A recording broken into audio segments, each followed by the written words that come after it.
আসসালামু আলাইকুম সবাইকে। আশা করি সবাই বেশ ভালো আছেন।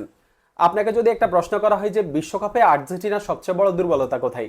আমার কাছে মনে হয় যে আপনি চোখ বন্ধ করে বলবেন আর্জেন্টিনার ফুলব্যাক এবং আর্জেন্টিনার লেফট উইং। এই দুইটা পজিশনে হচ্ছে আর্জেন্টিনার সবচেয়ে বড় দুর্বলতা। এখন আর্জেন্টিনার ফুলব্যাকের মধ্যে লেফট ব্যাকে আছে নিকোলাস ট্যাগলিফিকো, তার সাথে আছে ফাকুন্দো মেদিনা। আর রাইট ব্যাকে আছে নাহুয়েল মলিনা, তার সাথে আছে গঞ্জালো মন্টিয়েল। আপনি বলতেছেন এরা কেউ বিশ্বমানের না, যার কারণে আর্জেন্টিনার ফুলব্যাকে দুর্বলতা আছে। এখন আমি আপনাকে আরেকটা প্রশ্ন করি যে লাস্ট কয়েক বছরে আর্জেন্টিনার এই যে ফুলব্যাকদের মধ্যে কে বিশ্বমানের ফুলব্যাক ছিল? মানে হচ্ছে কে একদম নাম করা রাইট ব্যাক বা হচ্ছে লেফট ব্যাক ছিল? আমার কাছে মনে হয় যে আপনি দেখাইতে পারবেন না। এই যে লাস্ট কয়েক বছরে কিন্তু আর্জেন্টিনার এই যে লেফট ব্যাকে নিকোলাস ট্যাগলিফিকো ছিল, তার সাথে ছিল হচ্ছে মার্কোস একুনা, আর রাইট ব্যাকে নাহুয়েল মলিনা এবং গঞ্জালো মন্টিয়েল, এই দুজনেই ছিল। এখন 2026 বিশ্বকাপের স্কোয়াডে এই চারজন থেকে শুধুমাত্র একটা নাম হচ্ছে পরিবর্তন আসছে, সেটা হচ্ছে মার্কোস একুনার জায়গায় লেফট ব্যাকে ফাকুন্দো মেদিনা আসছে, আর বাকি তিনজন হচ্ছে ঠিক আছে। এখন এই যে কোনো বিশ্বমানের ফুলব্যাক ছাড়াই কিন্তু আর্জেন্টিনা দুইটা কোপা আমেরিকা জিতছে, একটা বিশ্বকাপ জিতছে, একটা ফিনালিসিমা জিতছে।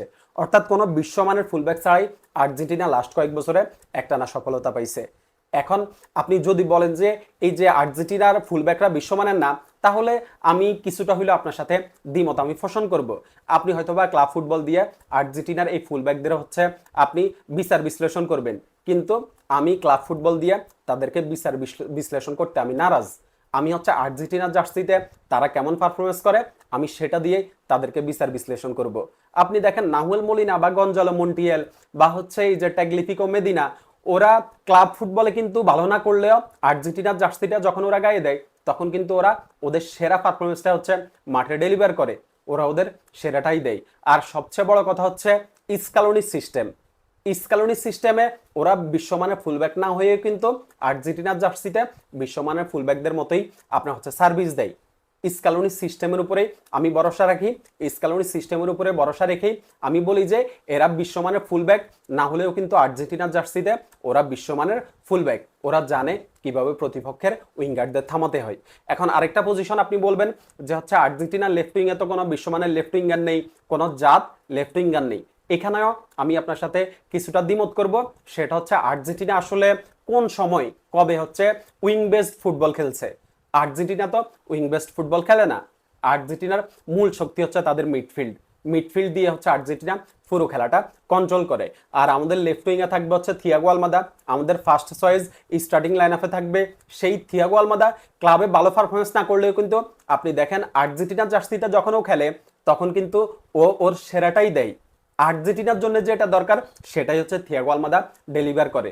সো থিয়াগো আলমাদা কোনো বিশ্বমানের লেফট উইঙ্গার না হলেও কিন্তু এই যে স্কালোনি সিস্টেমে থিয়াগো আলমাদা এই পজিশনে বেশ কার্যকরী। অতএব এই যে আর্জেন্টিনার যেই ফুলব্যাক নিয়ে আপনি হচ্ছে দুর্বলতা খোঁজেন বা হচ্ছে লেফট উইং নিয়ে আপনি দুর্বলতা খোঁজেন, এগুলো আসলে আমি দুর্বলতা মনে করি না। স্কালোনি যে সিস্টেম, এই সিস্টেমের উপর আমি ভরসা রাখি। এই সিস্টেমের উপরে ভরসা রেখে আমি বলি যে আমাদের যে দুর্বলতাগুলো আছে সেটা যদি আর্জেন্টিনা একটা টিম হয়ে খেলে, আগে যেভাবে খেলছে স্কালোনি সিস্টেমে যদি টিম হয়ে খেলতে পারে, তাহলে এই দুর্বলতাগুলো আসলে কাজে আসবে না। প্রতিপক্ষ এই দুর্বলতাগুলোর বেনিফিট নিতে পারবে না। আশা করি যে আর্জেন্টাইন প্লেয়াররা তাদের সেরাটা দিবে, তাদের সেরাটাই দিয়ে আর্জেন্টিনার জন্য আরেকটা বিশ্বকাপ নিয়ে আসবে।